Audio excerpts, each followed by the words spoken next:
Evet Hatuncum. Bakın biz bu yelekleri yapacağız. Bir büyük var, bir de küçük var. Yetişkin için ve küçük için olan.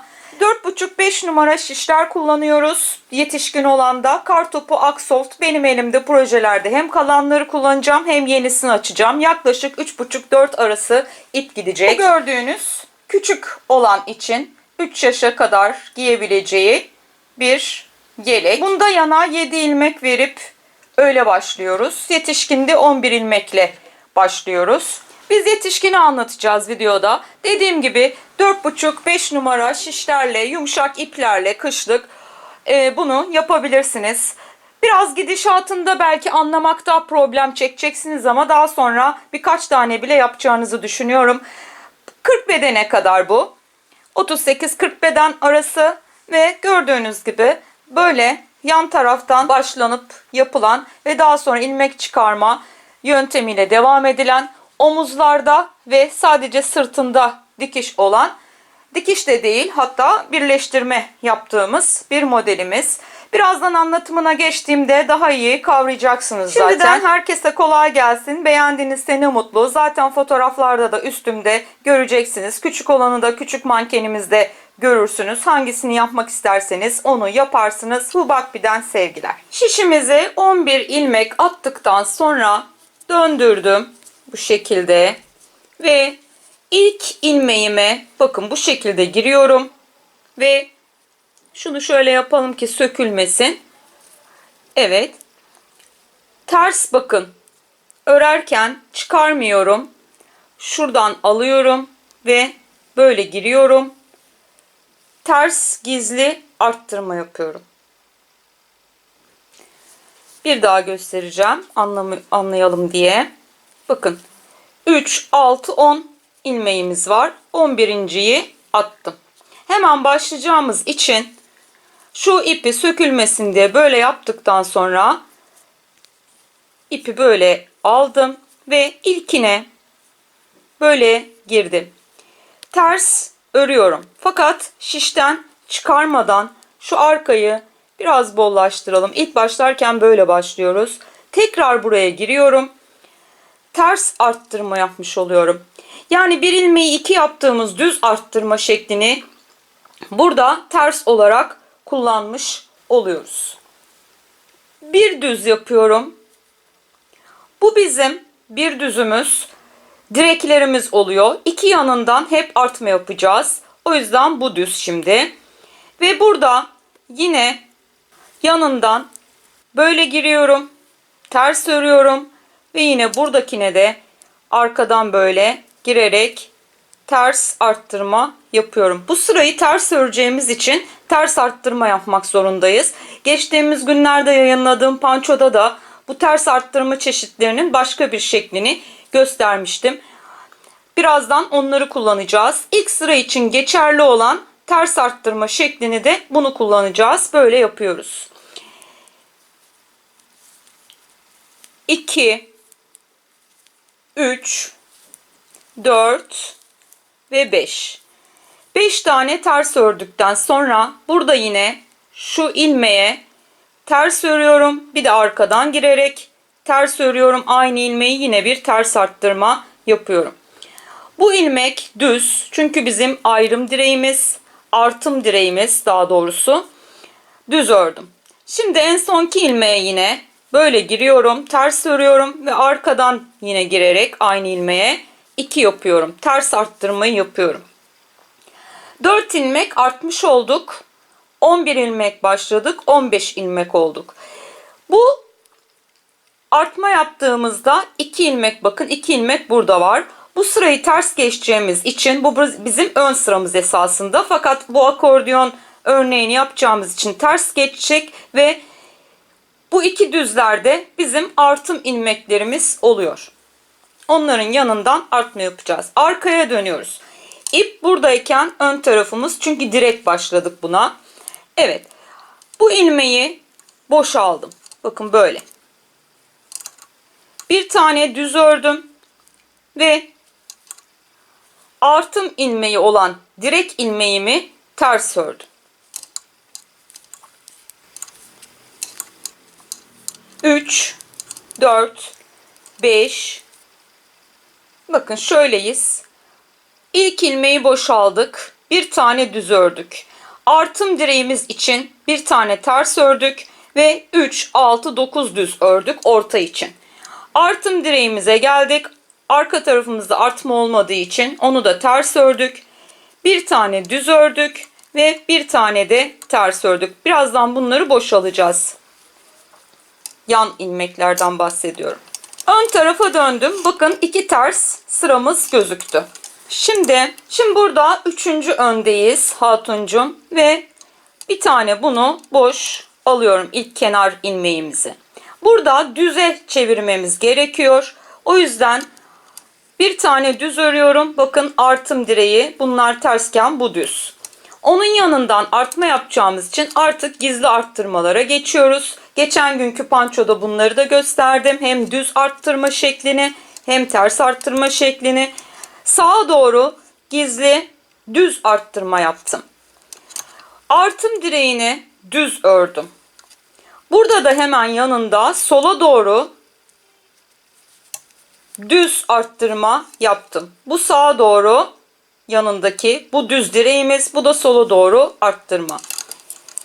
2, 3, 6, 7, 8, 9 düz ördüm. Şimdi artık 2 sıra ters, 2 sıra düz gözüktüreceğimiz için örnekte bu sırayı düz geçerken artım direğine geldiğimizde yine buradan ilmeği alıyorum. Geçen gün pançoda gösterdiğim aynı artma şekilleri. İlmeği aldıktan sonra bu şekil sağa gizli arttırmamı yapıyorum. Direğimi örüyorum düz. Ve buradan yine bunu böyle takıyorum. Ve gördüğünüz gibi sola gizli arttırmayı yapıyorum. Bu şekilde. Bir düz ve artık yanları bu şekilde boş alabiliriz. Böyle. Arkaya dönüyorum. Artma yok. İp buradan geliyor. İlk kenar ilmeğim böyle. Ve ters bir şekilde hepsini 4. arka sırada örmüş oluyoruz. Şimdi artım ilmeklerimiz de ters olduğu için arka tarafta ve bu sıramız da ters denk geldiği için 2 sıra düz bakın. 2 sırada tersimiz gözükecek şimdi örüp bitirince. O yüzden bu sırayı da ters geçiyoruz. En sonki ilmeğime geldim bakın. Onu da bu şekilde boşalıp ipi burada bıraktım. 5. ön sırayı gideceğiz. Gördüğünüz gibi 2 sıra tersimiz ve 2 sırada düzümüz oldu. Baktığınız zaman bakın arkada da 2 ters sıramız gözüküyor. O yüzden yön çevireceğiz. Yön çevireceğiz demek düz örüyorsak terse geçeceğiz. Kenar ilmeğini bu şekilde ipimiz gelirken buradan böyle örüyorum. Bu kenar ilmeği. Şimdi ise 2 tane ters örüyorum. Ters geçeceğiz. O yüzden artma ilmeğine bakın geldik. Artım direğine. Ve yine böyle takıyorum bu şekilde. İpi öne alıyorum ve bunu ters arttırma yapıyorum bu şekilde. Bunu düz örüyorum. Artım direğim olduğu için ipi gene öne alıyorum. Bu sefer böyle takıyorum ve buradan biraz bol artıp böyle artma, ters artma yapıyorum. Bu ters artma sağa doğru, bu ters artma sola doğru. Evet. Ortayı da ters geçmem gerektiği için ters bir şekilde devam ediyorum. Artım direğine geldim bakın. Yine şuradan takıyorum ve ipi öne alıyorum. Bunu ters artma yapıyorum. Artım direğini yine düz örüyorum. O hep zaten önde düz, arkada ters. Ve buradan bunu bu şekilde takıyorum.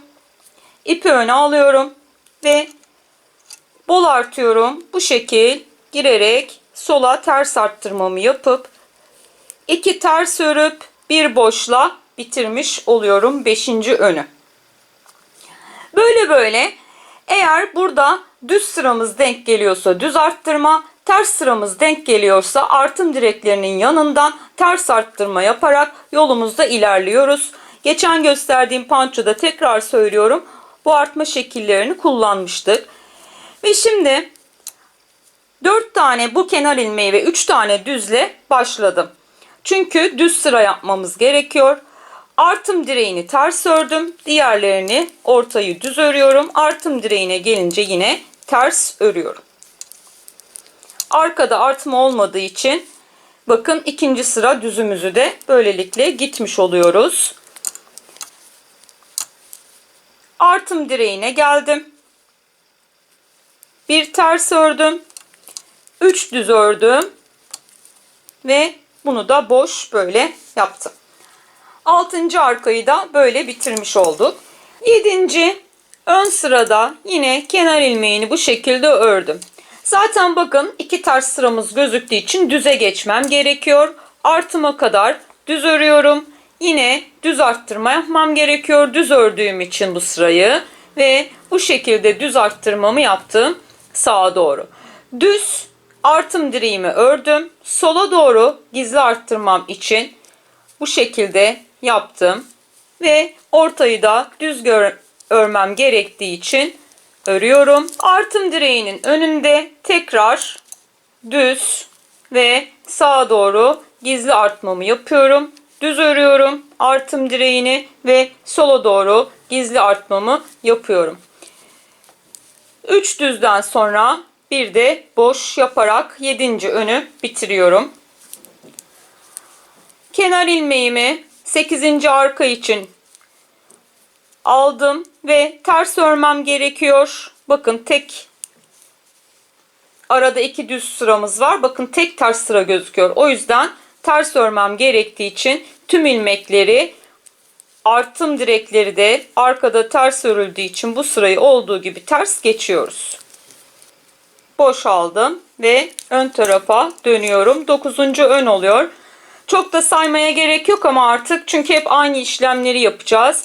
Kenar ilmeğinden sonra 2 sıra bakın düzümüz artık olduğu için tekrar terse geçmemiz gerektiğinden dolayı artım direğine kadar ters örüyorum. Bu da toplamda ilk başladığımız ilmekle 5 etti bakın.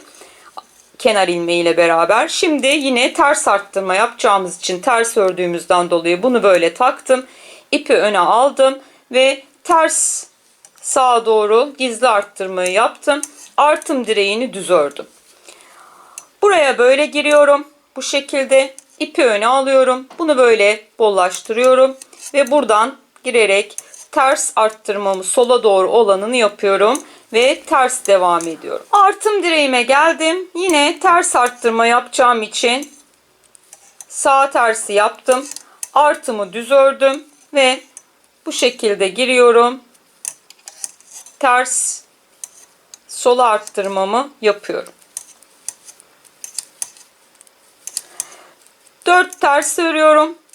İp önde böyle boşalıyorum ve böylelikle bakın 1 2 ters sıramız gözüküyor. Arkaya döndüğümüzde ayrım ilmeklerini, artım ilmeklerini yani ters ve diğerlerini düz örerek ikinci ters sıramızı da öne çıkaracağız ve önde düz gideceğimiz için düz artmalarla artımların yanından devam edeceğiz ve 2 sıra ters 2 sıra düz şeklinde örneğimizi yaparken artımlarımızı da tersse ters artma yapacağız.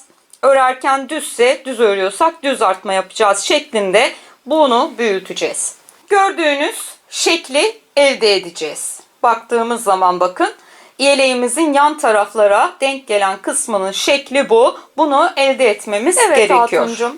Bakın şimdi biz bunu büyüttük. Bu bizim tam orta yan tarafımız oluyor.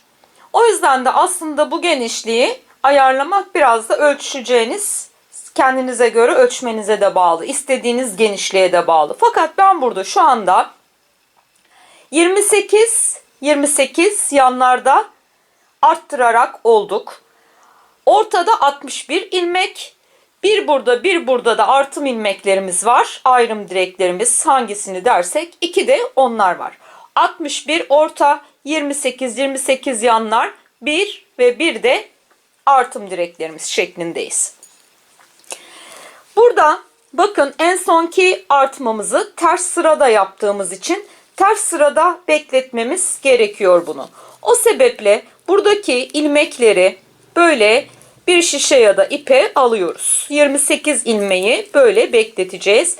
Bir şişe aparata ipe alabilirsiniz nasıl rahat ediyorsanız. Ben şimdilik böyle bir şişe alıveriyorum. Daha sonra ipe ya da aparata geçiririz. Buradaki 28 ilmeğimiz beklerken biz buraya ip bağlıyoruz. Artım ilmeklerini bakın almadık. Buraya arttırdığımız ilmekleri aldık. Artım ilmeği ortaya ait. Orta dediğim bizim yeleğimizde yan kısmımız olacak. Koltuk altına kadar bunu öreceğiz. Şimdi buradan ipi bağlayalım. Düz sıra denk geliyor. 2 ters sıramız var. Ve bağladığımız ipimizle düz diğer ilmekleri de alacağız öyle ipe. O yüzden örüyoruz 61 ilmeği. Bu sizin 65 de olabilir. Daha geniş istiyorsanız. Düz sıram denk geldiği için düz örmeye devam ettim. Artım ilmeğini de ayrım direğimizde ya da aldık. Bakın. Böylelikle orta 63 ilmek oldu. Orta derken şöyle koltuk altına kadar uzatacağımız yerimiz burası. Tam yeleğin yan kısmı. Şöyle döndüğümüzde burası bizim yan kısmımız oluyor. Çünkü yeleğin önüne gelen pat kısmını daha sonradan yapacağız. O sebeple şimdi yan ilmekleri de aldığımız için, artımları dahil ettiğimiz için 61 ilmeğimize 2 ilmek daha eklendi. Bu sebeple 63 ilmeği düz sıra denk geldiği için düz ördüm. Burada kalan 28 ilmeğimizi de herhangi bir ipe, şişe, aparata neyse alıyorsunuz. Onlar bekleyeceği için geçiriyorum. Arkaya döndüm. Bakın bu şekilde ilk ilmeğimi aldım. Ve ters örmem gerekiyor. Ters bir şekilde devam edeceğim. Çünkü bir sıra ters gözüktü arka tarafta. Sadece bu 63 ilmeğimizi örmüş olacağız. Ve örnek ne geliyorsa o şekilde 2 ters 2 düz sıra şeklinde kesimsiz artımsız bunu öreceğiz böyle. Koltuk altına gelesiye kadar. Yine ölçeceksiniz. Biraz da boyunu da ayarlamak sizin elinizde. Bu bizim tam yeleğimizin yan kısmı. Evet, bunu böyle 63 ilmekle arkalı önlü ters düz sıra olarak devam ediyoruz. Evet Hatuncuğum, bu küçük modeli olan da göstermek gerekirse biz buradan başladık. Kenarlara doğru böyle açıldık. Arttırarak devam ettik. Bu bölümde 61 ilmeğe ulaştık. 2 de kenar ilmeklerini ekledik. 63 ilmekle koltuk altına kadar devam ettik. Şimdi göstereceğim. Ve buraları da 28 ilmek bizlerde, yetişkin için olan da 28 ilmek bu tarafta, 28 ilmek bu tarafta ipte bekletiyoruz. Ve biz sadece burayı yan koltuk altımız, bakın burası koltuk altımız ve yan kısmından başladığımız için yeleğin koltuk altına kadar da bu 63 ilmeği devam ettirdik. Şimdi bizim bağladığımız ip bakın burada ve buradaki ipimiz, ilmeklerimizde ip aldım bekliyor. Bu ip bağladığımız yerde ayrım ilmeğine ya da artım ilmeğine düzle devam etmiştik. O yüzden şu düzden sonraki yerden itibaren koltuk altına kadar 3, 6, 8, 10, 12 ve şu an arkayı örüp geleceğim. 13 ters boğum saymış olacağız. Ve burada arkada biz 63 ilmek olduğumuz için ve kol kesimlerine başlayacağımız için parçayı da ayırmak zorundayız. Kol kesimi yapmak zorundayız. Önlü arkalı örmek zorundayız. O sebeple de 63 ilmek denk gelsin, çift çift ayırabilelim diye ortada bir tane ilmeği kesip 62 ilmeğe düşüyoruz. Yani yanlara 31-31 paylaştırmamız gerekiyor. O sebeple en sonki ters boğumu yaparken, yani arkada düz örerken orta bir ilmeği kesiyoruz. Ve buradan buraya saydığımda, daha doğrusu ölçtüğümde 32 santim, 33 santim arası geliyor. Yani 32-33 santim arası örebilirsiniz. Ha dersiniz ki ben 2 ters boğum daha fazla yapmak istiyorum derseniz ya da bir ters boğum daha 15 ya da 16 ters boğum eder o zaman. Öyle de boyunu ayarlayabilirsiniz. Koltuk altı ayırmasını yapabilmek için eşit bir şekilde burada hemen bakın böyle ilmeği kesiverdim. Böylelikle 62 ilmeğe düşmüş olup 31 yanları ayıracağız ve kol çalışmasını, kesimlerini iki taraf içinde yapmış olacağız. Yani biz önce ön kesimleri de yapabiliriz, arkayı da yapabiliriz ama şimdi önce önde kesimleri yapıp sonra arka parçanın da yapabiliriz. Yandan başlayıp ördüğümüz için elinizde örerken daha iyi anlayacaksınız. İki parça halinde öreceğimiz için, yani bunun aynı parçasını yapacağız. Bakın böyle. Yani aynı parçadan iki tane örüyoruz demek bu. Ben onu diğerini zaten ördüm, hazırladım. 31 tane ön tarafta düz örüyorum ve geri dönüyorum. Artık burayı arkalı önlü çalışacağız çünkü. Kol evimizi yapıyoruz. Bunu böyle aldım. Hatta şöyle de yapabiliriz, bakın. Şurada şunu bırakıp 31 ilmek ördük ya. Bunu boş bırakabiliriz. Bu şekildeyiz. Dönüyoruz. Arkaya döndüm ve bakın bunları böyle alıyorum. Önce bunu böyle atlatıyorum. Bu şekilde 1, 2 ve 3. Toplam 3 tane kesiyorum burada. 4 de kesilebilir. Evet, yani kapatılabilir. 3 ilmeği biz kapatmış olduk. 4 de kapatabilirdik. Evet, şimdi ters örmem gerektiği için ters de devam ediyor. Yanları da zaten 63 ilmeği örerken de bu şekilde yapmıştık. Yine aynı şekilde yaptım, döndüm. Öne döndüm.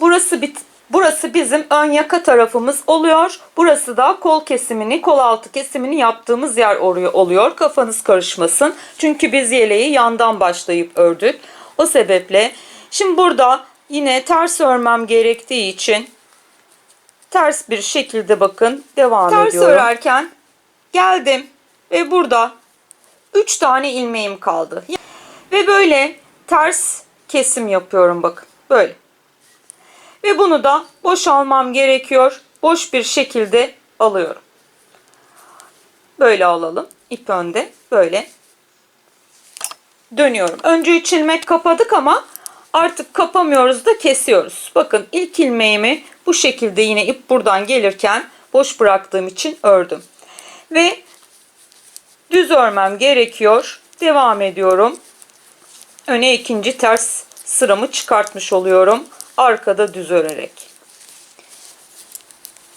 Kol evi aralığımızı böyle oluşturmuş oluyoruz. Sona geldim ve boşalıp böyle ön tarafa dönmüş oluyorum. İki ters sıram gözüktüğü için düze geçiyorum. Son 3 ilmek kalana kadar düz ördükten sonra burada böyle sağ kesim yapıyorum. Çünkü düz örüyoruz. O sebeple ters örerken ters kesim, düz örerken sağ kesim yaptım. Ve bunu yine ip bu tarafta boşalıp arkaya dönüyoruz. İp buradan gelirken ilk ilmeğimi böyle aldım ve ters örmem gerekiyor. Yine ters bir şekilde arka tarafı örüyorum. Öne döndüm. Bu taraf bekliyor. Biz sadece bu önümüzün kol kesimlerini devam ettiriyoruz.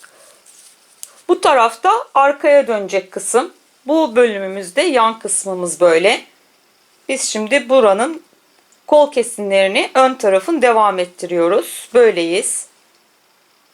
Örgüyü burada ikiye ayırdık. Bu taraf arkaya ait olan kısım. Buradan 3 ilmek önce kapattık ve şimdi kesimlerle devam ediyoruz. Böylelikle kol kesimimizi hallediyoruz. Ön tarafta ters örmem gerekiyor. 3 ilmek kalasıya kadar ters ördüm. Ters örmem gerektiği için ve ters de kesiyorum. İp de böyle öndeyken boş alıp arkaya dönüyorum. Bunları bekletiyoruz demiştim.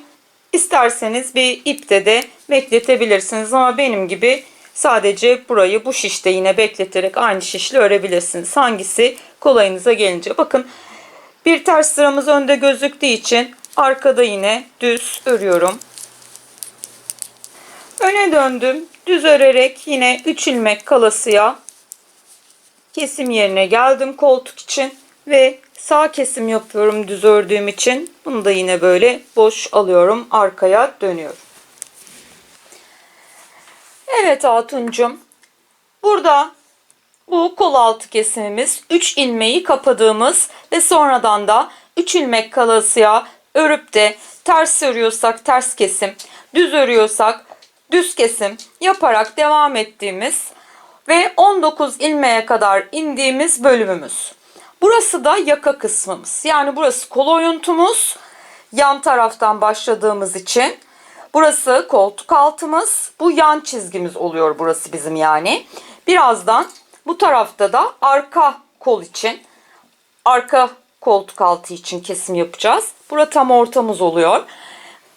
Kesimde burada 19 ilmeğe kadar indikten sonra başka bir işlem yapmadan örneğimizin ters ve düz sıralarını devam ettirdik 19 ilmekle.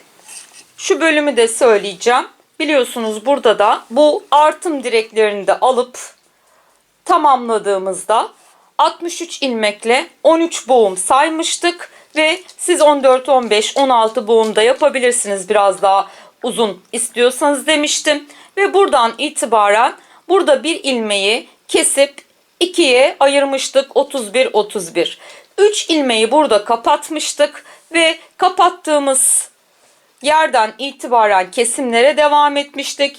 19 ilmek kalınca devam ettik ve şuradan itibaren şu kapadığımız yerden itibaren saydığımızda bakın burada 2'ye ayırdığımız için ayrım ters boğumumuz var. Onu saymıyoruz. 3, 6, 8, 10, 12, 15 ters boğum gözüküyor.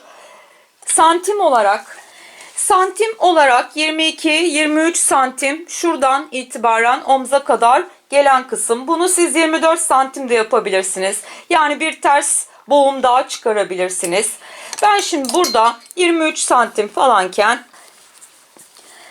ön taraftayız ve bir tane ters öne sıra çıkartacağız. Çünkü birleştirirken diğer arka taraf için kolda da bir ters sırayla bunu bitireceğiz ki bitirmeyeceğiz aslında bekleteceğiz de eşit denk gelsin diye bir tane ters sıra bir tanesinde kalsın.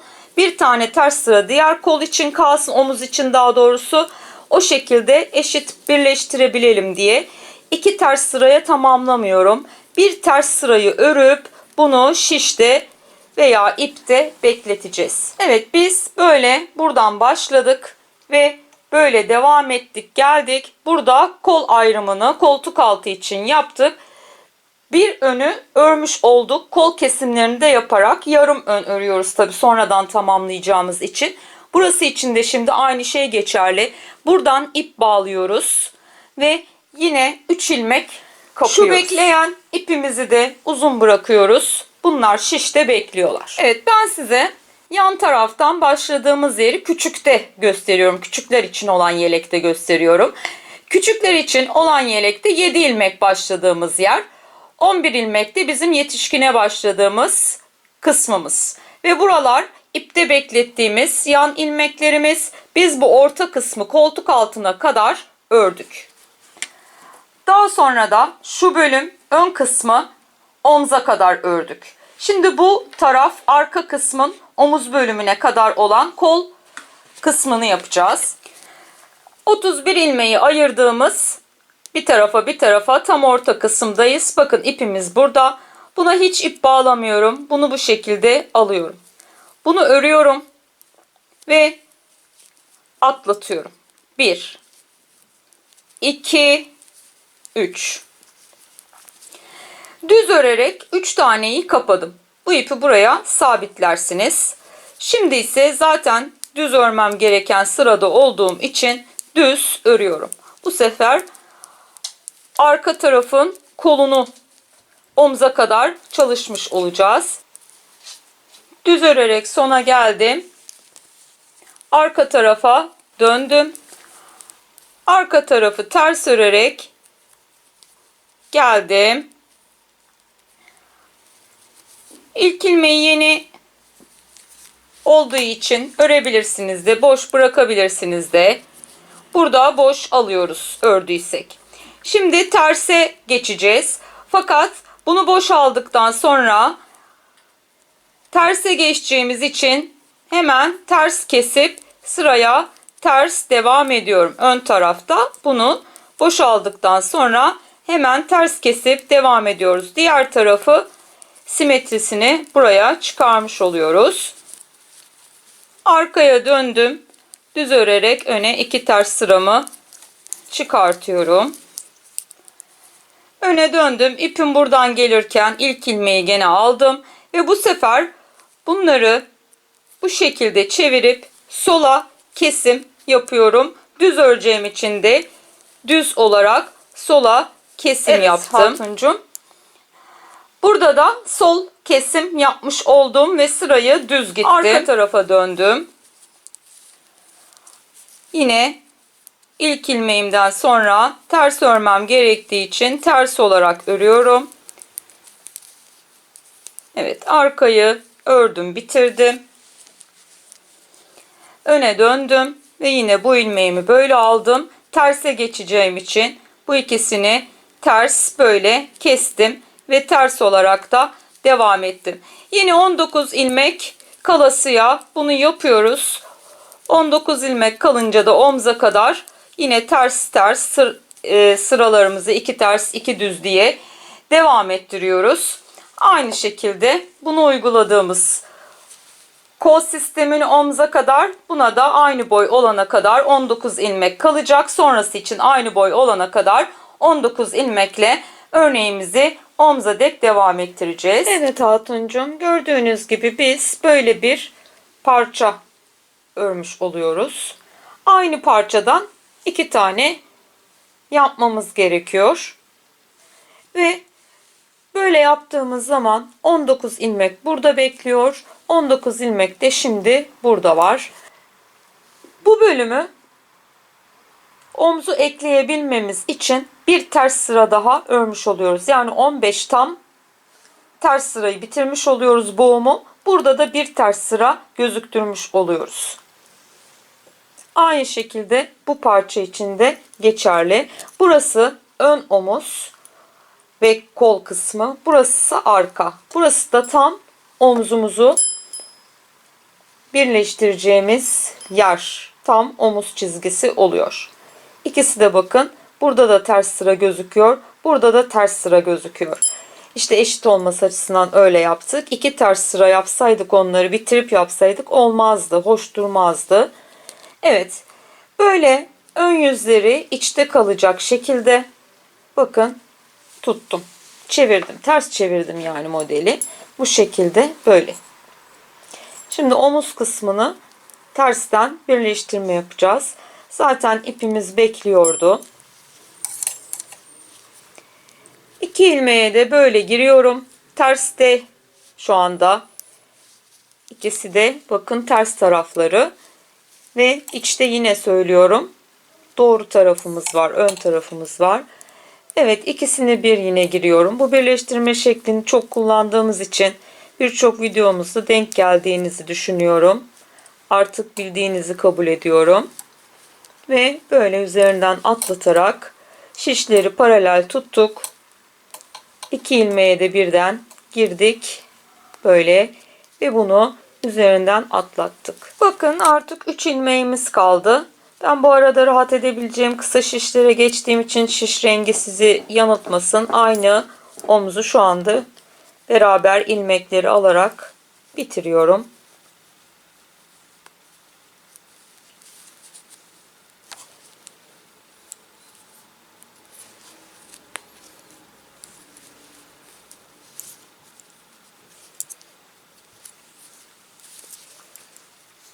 Bitirdik. Bu gözüken ip de diğer parçanın bekleyen ipi oluyordu. Evet, birleşme yaptığımız omuz kısmımız burası.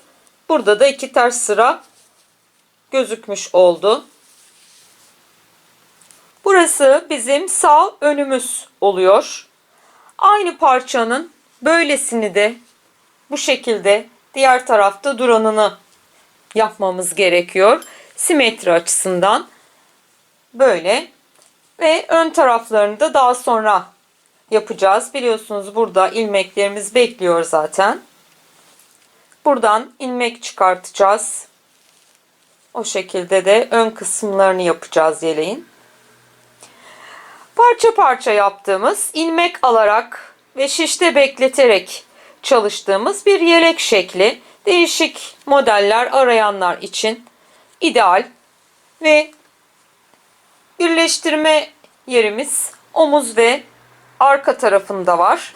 Yani dikmeden sadece ama birleştirme ve ilmek çıkarma tekniğiyle yapılan yeleklerden iki parça halinde yapıyoruz esasında. Evet Hatuncuğum, biz diğer parçayı da tıpkı bunun gibi buraya kadar, koltuk altına kadar örüyoruz. Yine 11 ilmek başlıyoruz. Arttırmaları ne gösterdiysem aynı şekilde ve bu koltuk altına kadar 63 olan bu sefer ilmeğimizi yine arka tarafta bir ilmeği alıveriyoruz, kesiyoruz beraber 31 yanlara paylaştırmış oluyoruz ve burada kalıyoruz.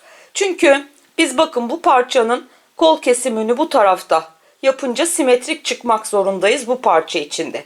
Aynısını koltuk altına kadar siz de yapıyorsunuz. Kol kesimlerini de şöyle göstereceğim. Diğer ördüğümüz parçayı da bu şekilde yan yana koydum ki hani daha iyi anlayalım diye. Şimdi burada ön taraftan başladım. Arkada en orta ilmeği kesmiştik zaten. O yüzden 31 ilmek burada var. 31 ilmek burada var. 31 düzü ördüm. Dönüyorum. Arka tarafta kapama işlemi yapacağız. Şunu hatta şöyle ilkinkini böyle bırakabilirsiniz. İpi de öne alın bu şekilde. Yani ilk son ilmeği 31. ilmeği boş bırakıp bu şekilde atlatalım. Daha simetrik olur. Ters örüyorum. Atlattım. Ters ördüm. Atlattım. Böylelikle yine 3 ilmeği kapamış olduk. Ve ters örmem gerekiyor. Ters devam ediyorum. Aynı kolun simetrisini çıkarabilmek için böyle yapıyoruz. Öne döndüm. Ters örmem gereken sıradayım. O yüzden kenar ilmeğinden sonra ters örüyorum. Evet bakın kapadığımız yere kadar geldim ve kesim yapmadan ön tarafta ilmeği boşalıp arkaya dönüyorum. Arkada yapacağız kesimi o sebeple. Evet şimdi bunu boşaldım. Daha doğrusu boş bıraktım, ördüm ve burada düz gitmem sırada gerekiyor. Düz gitmem gerekiyor. O sebeple bu ikisini çeviriyorum ve böyle sola kesim yapıyorum. Düz devam ediyorum. Arkada yapıyoruz kesimleri. Bir simetri çıkarmak açısından bu şekilde yapıyoruz. Öne döndüm, düz örüyorum. Bakın önde kesim olmadığı için bu şekilde hepsini düz ördüm. Boş bıraktım. Arkaya döndüm. Arkada kenar ilmeğimi aldıktan sonra ters örmem gerekiyor. O sebeple bunları böyle girerek yaparsanız daha iyi olur. Çevirip böyle de yapabilirsiniz bakın. Daha kolayınıza gelirse. Direkt ters de kesebilirsiniz. Ama şimdi burada bunun yolu, yöntemi bu. O yüzden üşenmeyenler böyle arkadan girip ters kesimi yapsınlar bu şekilde. Ters kesim yaptım ve terste devam ediyorum. Daha düzgün çıkması için yaptık bunu. Ama iki ters iki düz sıra gittiğimiz için arada kaybolur, üşenirim derseniz ters de kesebilirsiniz. Fakat muntazamlığı böyle. Evet. Şimdi önü yine ters örmemiz gerekiyor. Ters örüyoruz. Sona kadar boş bırakıp dönüyoruz arkaya. Arkada düz örmemiz gerektiği için kenar ilmeğimizi alıyoruz. Bu ikisini çevirip sola doğru kesiyoruz. Düz kesiyoruz ve düz de devam ediyoruz.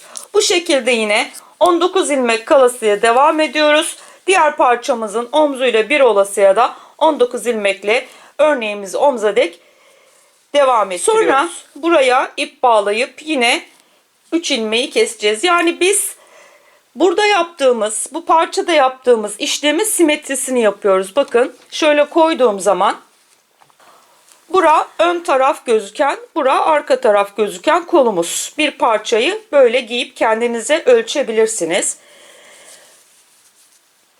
Şimdi bunu böyle düzünü bu şekilde katladığımızda, böyle koyduğumuzda biz bu sefer önce arka tarafın bakın kesimini yapıyor oluyoruz şurada. Arkanın kesimini yapıyor oluyoruz. Sonra da önün kesimini yapacağız.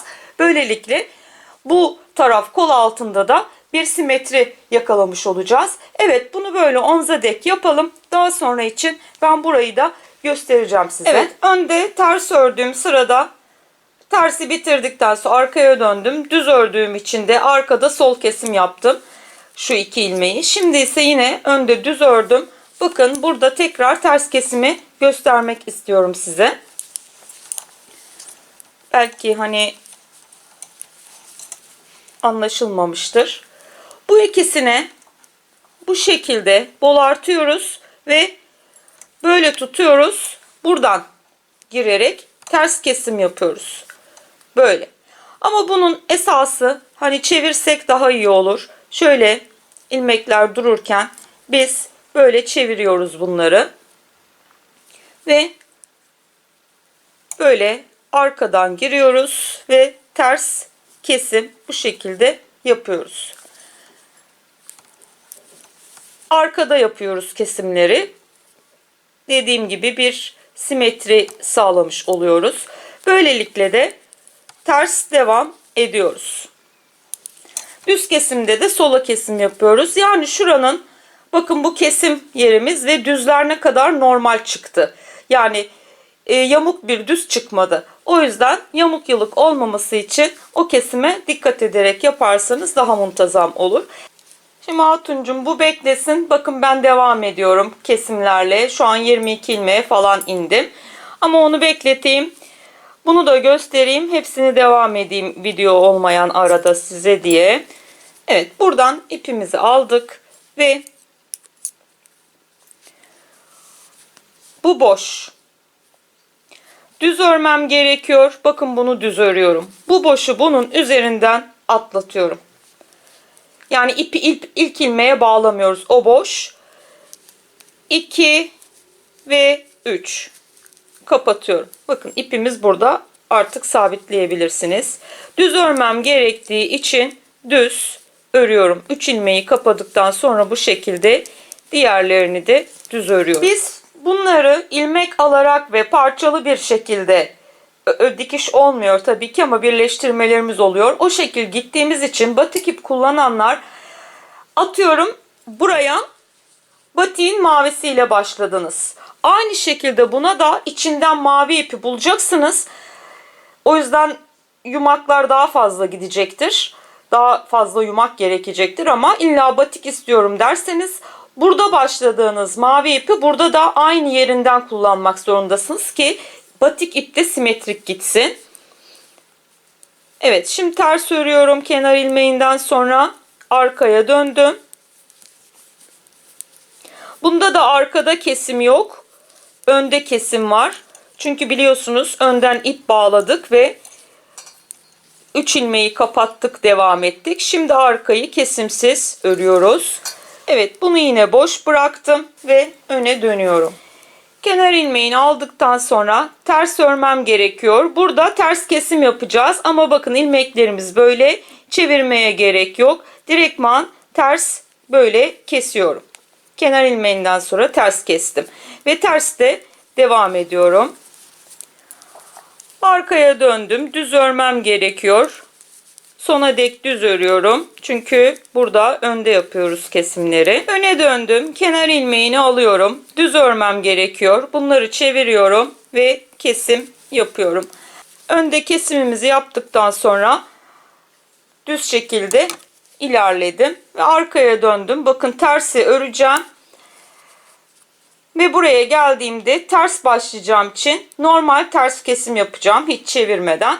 Bu şekilde burayı da 19 ilmeğe inip bunu böyle yine diğerinde yaptığımız gibi fakat simetrisini yaparak ilerliyoruz. Omuzları bitirdikten sonra şişte bekletip şimdi birleştirme olayını yapacağım. Bakın burayı bu şekilde katladım. ön yüzler içe bakacak şekilde böyle, arka taraf böyle ve bunları şimdi aynı diğerinde yaptığımız gibi birbirine paralel tuttuk şişleri. Yine buradan birleştirin. Evet Hatuncum, iki parçayı da bakın bitirmiş olduk.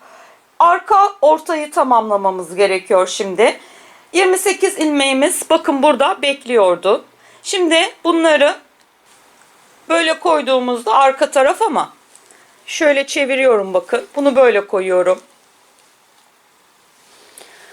Bunu da böyle koyuyorum. Böylelikle de ön tarafımızı oluşturuyoruz. Sonra bu bekleyen ilmeklerden de devam edip ön parçalarımızı yapacağız. O yüzden şimdi yine bakın çeviriyorum.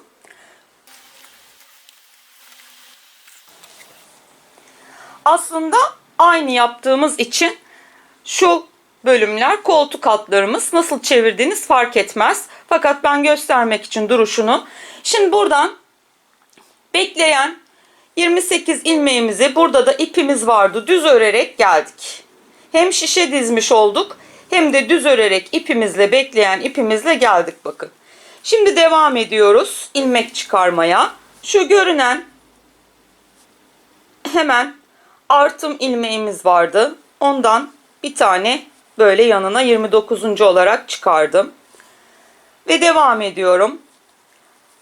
Her delikten, her ilmekten çıkartıyorum bu şekilde. Evet, böyle 28 ilmeğin yanına arka ortamızı yapabilmek için, sırt bölümümüzü yapabilmek için bunları diziyoruz. Şurada ipimiz bekliyordu. Bırakmıştık biliyorsunuz. Ve devam ettik. Düz örerek geldik. Düz örerek de yani bu şekilde düzden ilmekleri çıkararak yakaya doğru ilerliyoruz. Ben size küçük yelekte de göstereyim daha iyi anlaşılması açısından. Bakın burada bekleyen 28 ilmeğimizi biz aldık. Ve düz örerek, zaten ipimiz bekliyordu burada. Düz örerek şişede dizmiş olduk. Ve düz bir şekilde de ilmek çıkartıyoruz bakın. Buradayız yani. Şu bölümün sırt kısmının ortasını o sebeple yapmamız lazım. Tam toplam 85 ilmek çıkartıyoruz. Bakın çıkarmış oldum 85 ilmeği. Şu bizim omza birleştirme yaptığımız iki ters sıramız gözüküyor bakın. Bu birleştirme yaptığımız yer. Buraya hemen bir, bunu sayarsak bir de 2. Bu da 2. Ters boğum gözüküyor. Burası birleştirme omuzdaki yerimiz. Şimdi 85 ilmeği buraya kadar çıkardık. Her ilmekten bir tane çıkarmış oldum. Şimdi arkaya döndüm. İlk ilmeğimi bu şekilde alabilirim de, örebilirim de. Ve ters bir şekilde arkaya döndüğümüzde bu taraf yaka tarafımız oluyor ve biz eteğe doğru ters örerek iniyoruz. Arkayı ters örerek sona dek geldim ve bu şekilde öne dönüyorum. Zaten burada iki ters sıramız beklediği için buradan başlarken de düz olarak örüp buradan düz çıkarttığımız için her şey simetrik ilerliyor. Şimdi ise ters sıra yapmamız gerekiyor. 85 ilmeğimizi ters bir şekilde ön tarafta yine örüyoruz. Arkada da düz öreceğiz ki ön tarafımıza yine ikinci ters sıramızı çıkartalım. Bu şekilde devam edelim. Baktığımız zaman arkanın sırt bölümünü 6 tane ters boğum sayarak yaptık. 85 ilmekle hiç kesim yapmadan, şu yaka kısmından bahsediyorum, düz devam edip kesimsiz 85 ilmeği 6 ters boğum şeklinde yaptık. Bunu 5 ters boğum da yapabilirsiniz. 7 ters boğum da yapabilirsiniz. Yani genişletip daraltmak biraz da size bağlı. Şöyle ki bu parçayı sadece giyersiniz. Giydiğiniz vakit ayarlama yaparsınız. Bunların sayısından bahsediyorum. Veya ki başka bir giydiğiniz yeleğe ölçüm yapabilirsiniz. Bu şimdi bizim tek parçamız ve sırt bölümünü halletmiş oluyoruz. Ve 6 boğum ters saydıktan sonra ekleme yapacağımız için düz sıra bir tane düz sıra geçiyoruz. Bunu siz omuzda nasıl yaptık? Bir tane ters sıra geçtik. Diğer tarafta da bir tane ters sıra geçtik. Öyle ekleme yaptık. Burada ise bir düz sıra geçiyoruz. Arka orta için. Daha güzel oluyor. Ama dediğim gibi eğer ki siz omuz gibi bir birleştirme yapmak istiyorsanız o zaman da şu ters sıranın tekini yapıp bırakacaksınız. Şimdi ise biz iki ters sıradan sonra bir düz sıra geçip 85 ilmeği ya bir ipe ya bir şişe alıp bekleteceğiz ve diğer parçadaki sırtı tamamlayacağız. Onu da aynı şekilde yapacağız. Fakat onda ilmek çıkarmak değişik oluyor simetri açısından. Onu da göstereceğim. Yine gösterdikten sonra siz eğer 6 ters boğum yaptıysanız o şekilde gidişatı halledeceksiniz. Şimdi bu 85 ilmeği bir düz sıra çıkartıyoruz. Diğer parçadaki sırtı da tamamladığımızda orayı da bir düz sıra halinde bırakacağımız için yine simetrik ve eşit olacak. O sebeple ben bunu geçiyorum. Evet. Şimdi bunu ben düz sırayı ördüm 85 ilmekle. Yakada zaten herhangi bir kesim yapmadık. Şöyle bir bakalım. Şimdi biz bu parçamızın bakın arka kısmını tamamlamış oluyoruz. Burası da ön kısmımız, üstte katlanan yer. Gösterebildiğim kadar kamera açısından göstereyim. Burası da bizim diğer parçamız ve biz bunun gibi buraya da yapmamız lazım. Burada bekleyen 28 ilmeğimi yine bakın şişe aldım. Fakat şimdi burada biz ters tarafındayız bakın. O simetriyi sağlayabilmek için bu da ön tarafta bekleyen 28 ilmeğimiz, ön için bekleyen. Biz şimdi böyle koyduk. Arka tarafındayız ve ters taraftayız. Evet, ipimi aldım ve tersten bakın ters örüyorum. 28 ilmeği ters örerek başlıyorum. Gidişat kolay. Alıştıktan sonra ikinci, üçüncüyü hediye halinde bile yapabilirsiniz. Akordeon yapmanız şart değil. Haroşayla da bu yeleği yapabilirsiniz. 28 ilmeği ters ördükten sonra ilmeklere giriyoruz. Ters bir şekilde böyle ilmek çıkartıyoruz. İp önde giriyoruz. Zorlananlar biraz önce gösterdiğim gibi yönünü çevirsinler ve tığ yardımıyla düz ilmek çıkarsınlar. Bu şekilde bakın ben tersten böyle ilmekleri çıkartıyorum. Ters ilmek çıkartırken biraz eli alışık olmayanlar zorlanacaklardır. Böyle döndürürsünüz. Buradan ilmeklerden bir daha göstereyim. Şöyle bakın. Girdim buraya. Çıkardım. Şişe taktım. Yine bir yanındaki ilmeğe girdim. Çıkardım. Şişe taktım. Bu şekilde de çıkarabilirsiniz. Çünkü simetrik olmak zorunda. O sebeple biz şimdi böyle ilmek çıkarmak zorundayız. 85 ilmeği tamamlayalım yine aynı diğer taraftaki gibi. 85 ilmeği gene bakın omuz başında bir ters ve ondan sonra ikinci ters sıramız iki sıra halinde gözüküyor. Burası tam birleştirme yerimiz ve 85 ilmeği oraya kadar çıkardık.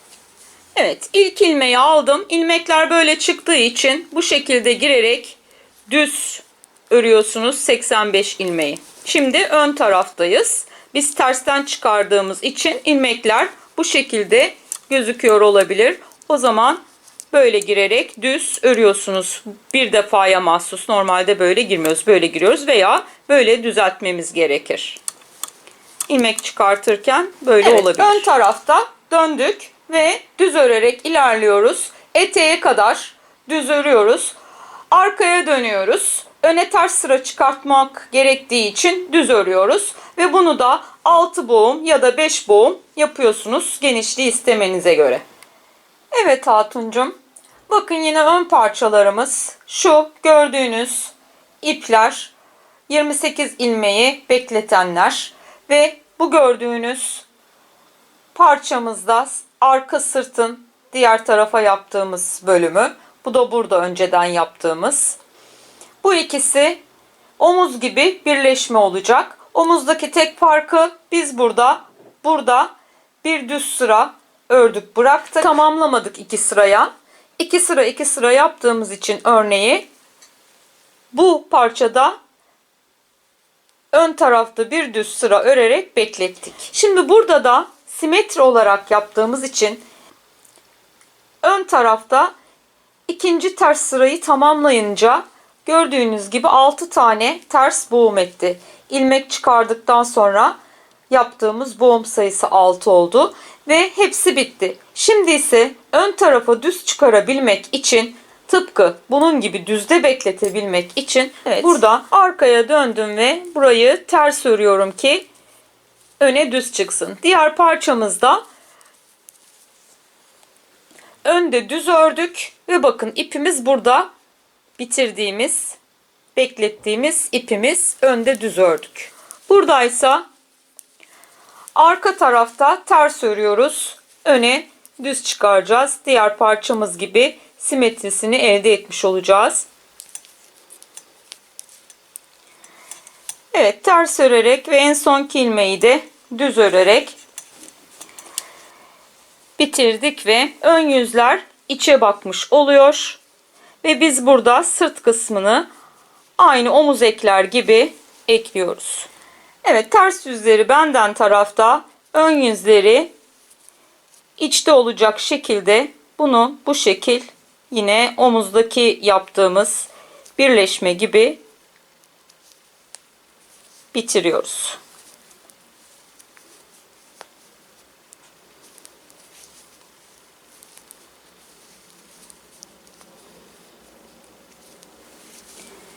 Evet, bakın sırtımızın eklemesi tamamlandı. 6 ters boğum bir tarafta, 6 ters boğum bir tarafta ve ortaya yapmış olduğumuz en sonki düz sıralar sayesinde de bunları birleştirdik ve böyle bir görünüm elde ettik.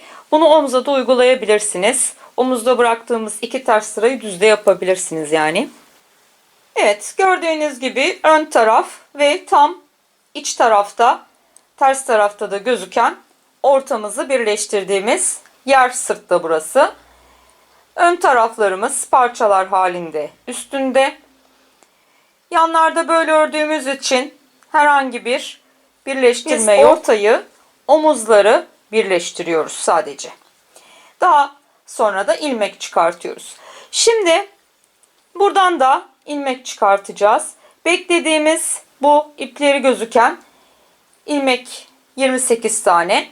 Onları düz örerek buraya kadar geldikten sonra buradan da düz bir şekilde yine ilmek çıkaracağız. Evet Hatuncum, böyleyiz ve etek tarafından itibaren bakın bekleyen 28 ilmeğimizi düz örerek ön tarafta bakın şişe dizmiş olduk ve şimdi buradan yine aynı arkada yaptığımız sistemde ilmek çıkartmaya başlıyoruz. Bekleyen ilmeklerimizi düz örerek geldim ve ilmekleri de düz bir şekilde çıkartarak devam ediyorum. Tüm çevresini ilmek çıkartıp geliyoruz. Etekten ön tarafta ilmeklerimizi 28 ilmeği düz örerek şişe dizmiş olduk ve devam ettik düz bir şekilde bakın ilmek çıkarmaya. Tam burası omuz çizgimiz. Bir tersimiz bu tarafta, bir tersimiz bu tarafta. Bu ilmek toplam etekteki bekleyen 28 ilmekle beraber 87. ilmek. Bu tarafta da bir terslen başladığımız için omuz burası birleştirme yerimiz çünkü.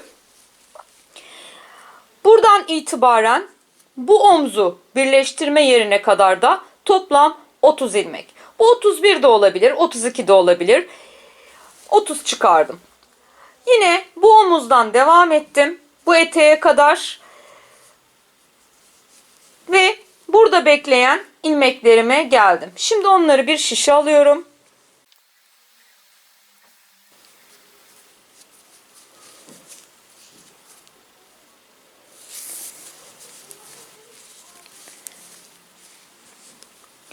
Onlarla beraber yani 28 ilmekle beraber buradan da omuzdan aşağı 87 ilmek çıkarmış olacağız. Onları da düz örerek bütün çevresinden ilmek çıkarmış oluyorum. Evet, buradaki 28 ilmeği de ördükten sonra bakın yine söylüyorum.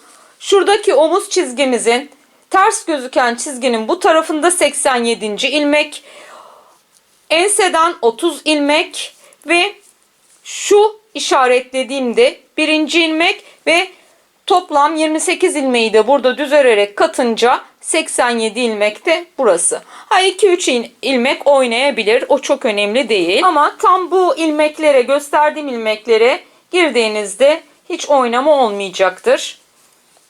Ben şimdi ellerime de biraz krem sürdüm. Hatta şuralardan belli olur. Şekerden kuruyor ya. O yüzden örgü örerken tülendirmeyeyim diye, takılmasın derim diye kremliyorum. Evet Hatuncum, bakın bu şekildeyiz.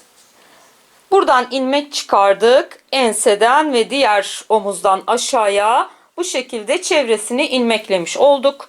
Ve burası bizim artık tersini burayı da tersle başlıyoruz. Hepsini dolanıyoruz. Buraya kadar. Sanırsam toplam 204 ilmek etti. Yanlış hesaplamadıysam.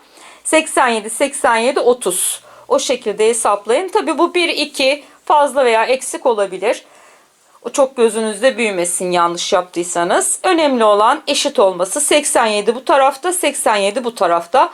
Burada 30 olması. Mesela 86-86'da çıkarmış olabilirsiniz. Ama tam ilmeklere girerseniz aynı sayı olacaktır. Evet, şimdi biz 204 ilmekle etrafını pat ve yaka olmak üzere dolanarak aynı örneği yaparak 6 tane ters boğum çıkardık. Biz ilmekleri buradan düzden aldık. Arkada ters örerek devam ettik ve yine örneğimizde devam ettirerek etrafını dolanmış oluyoruz pat ve yaka çevresinin. Şimdi burada ben buradan saydım etekten yaka bölümüne kadar 53 ilmek. Bir ayraç taktım. Ayracın bu tarafı 53 ilmek. Yine bu taraftan da 53 ilmek saydım ve buraya da bir ayraç taktım. Bunun sebebi yakanın şal yaka olarak kıvrılma modelini yapabilmek için bu yakada geri dönüş çalışacağız. O sebeple buralara belli olsun diye 53 tane ilmeği sayıp ayraçlıyoruz. Şimdi bakın 3-6 ters boğumumuz var ve bu sırada düz gitmemiz gerekiyor. Düz giderken ilik açacağız. Şöyle 1, 2, 3, 4, 5, 6, 7, 8, 9, 10, 11. Buradan 11 tane düzü ördüm. Bu iki ilmeği bu şekilde kapadım. 1, 2. 2 ilmeği örüyoruz, atlatıyoruz. Bir tane daha aynı şekilde ve 2 tane kapatmış oluyoruz. Daha sonra buraya 2 tane ilmek atacağız. Bunu saymıyorum bakın. Kapadığım oluyor çünkü. Yanına 10 tane daha düz örüyorum. Eğer sayıyorsanız 11. 3, 6, 10. Bir tane daha örüyorum. 11. Bunu saymazsanız 10 öreceksiniz. Sayarsanız hepsi 11 olacak. Ve tekrar bu ikiyi örüyorum. Atlatıyorum. Örüyorum. Atlatıyorum. 2 ilmek kapamış oluyorum. İkinci iliğimizi açmış olduk. Derseniz biz 4 ilik açacağız şimdi. Derseniz ben ilik sayısını daha fazla istiyorum, düğme sayısını, o zaman daha az ilmek bırakır. Öyle kaparsınız. Toplam 11. Bunu da sayarsak ve 1, 2. Atlat. 1, atlat. 2 tane daha kapamış oldum. 2. Bakın bunu saymıyorum. 3, 4, evet 5. Şunu saymadan 10 taneyi daha ördüm. Ve 1, 2. Kapadım. Bir tane daha kapadım. Şu ayracın önünde son ilmeğimiz kalıyor kapadıktan sonra. Ve onu da düz bir şekilde ördüm. Şimdi burası bizim daha sonra geri dönüş yapacağımız yer, yaka için. Bunu hemen bir üste alın. Karıştırmayın. Şöyle Diğer taraftaki ayraca kadar, yani 53 ilmek var orada da. Oraya kadar gidiyoruz şimdi düz örerek. Burada ayracımız, iliklerimizi burada açtık ve buraya kadar geleceğiz. Buradan geri dönüş yapacağız. O yüzden devam ediyorum örmeye. Sadece yaka bölümünün ense kısmını ve biraz öne gelen kısmını çalışacağız. Şu iki ayraç arasında örgü yapacağız. O şal yakayı öreceğiz. O yüzden devam ediyorum. Evet, bu tarafa yaklaşmak üzereyim. 53 ilmek ilk başta bırakıp ayraç taktık ve o tarafta ilik açtık düz örerken. Şimdi bu orta kısmı, enseye ve yakaya gelen kısmı örüyorum ve bu tarafta 53 ilmeği bırakıp geri dönüyorum. Bakın burası ters gözüküyor. Düz gitmemiz gereken sıra olarak gözüküyor yani. Buradaki ters gözüken yerden düz başlayıp geldik. Daha sonra buraya ineceğimiz için ora öyle tamamlanacak. O sebeple şimdi biz burada 53 ilmeği bıraktık ve geri dönüş yapıyoruz. Sadece ense ve yaka kısmını çalışacağımız için. Geriye döndüm ve bu ilmeği, bakın ip böyle, geri dönüşler muntazam olsun, delik olmasın diye bu şekilde sıkıştırıyorum. Bir daha gösteriyorum. Ters gözüküyor gördüğünüz gibi. Arka tarafa döndük ve bunu çiftlememiz gerekiyor. Bu şekilde çiftliyorum, sıkıştırıyorum. Bunu geri dönüşleri genelde videolarımı takip edenler artık öğrenmişlerdir tekniklerini diye düşünüyorum. Ve burada ters devam etmemiz gerekiyor. Çiftledikten sonra ters devam ediyoruz. Böyleyiz. Buradan geri dönüş yaptık. Şu çift ilmeğimiz ve tek sayılıyor. Onu tek görmemiz gerekiyor. Çünkü onu delik olmasın ve muntazam olsun diye çiftledik. Ve geri kalanları şimdi diğer tarafa kadar öreceğiz. Bakın ters örerek arka tarafta ayraca kadar geldim. Ve buradan da geri dönüş yapıyorum. Böylelikle iki tarafta da 53 ilmek bırakıp geri dönmüş oluyoruz. Burası ilikli yerimiz ve ön taraftayız. Yine bu ilmeği, bakın ip böyle çünkü düz ilmek ve böyle bu şekilde giriyorum. İpi çekiştiriyorum, sıkıştırıyorum ve çiftlemiş oluyorum. Tek ilmek sayılıyor. Şimdi ön tarafta terse dönmemiz lazım. Ters örmemiz lazım. Fakat bir daha geldiğimizde bunu da bırakacağımız için birazdan anlayacaksınız. Önde ters başlıyorsak önce bir ilmek çiftledikten sonra düz örüyoruz. Ondan sonra terse geçiyoruz. Çünkü oraya bir daha gelmeyeceğimiz için simetrik olması açısından, örnekte bozulma olmasın diye yapıyoruz bunu. Şimdi biz burada geri dönüş yaptık ve çiftledik. Bir düz ördük. Çünkü neden? Bundan sonraki geri dönüşlerimizi buraya kadar geliyoruz. Şimdi ilkin 53 ilmek bıraktık. İki tarafta da ve geri döndük. Burada da ayracın önünde çift ilmek var. Burada da ayracın önünde çift ilmek var. Sadece bu arada yakayı, ense ve biraz ön kısmını halledelim diye daha fazla çalışıyoruz. O sebeple şimdi burada bakın bu ilmeği de bırakacağız. O yüzden bunu da örmemiş olacağız. Ters buraya da çıkmasın diye bunu da düz örmüş oluyoruz yani. Buraya geldiğimizde çift ilmeğe bir ilmek kalasıya kadar konuşacağım. Bundan sonraki dönüşlerimiz öyle yapılacağı için.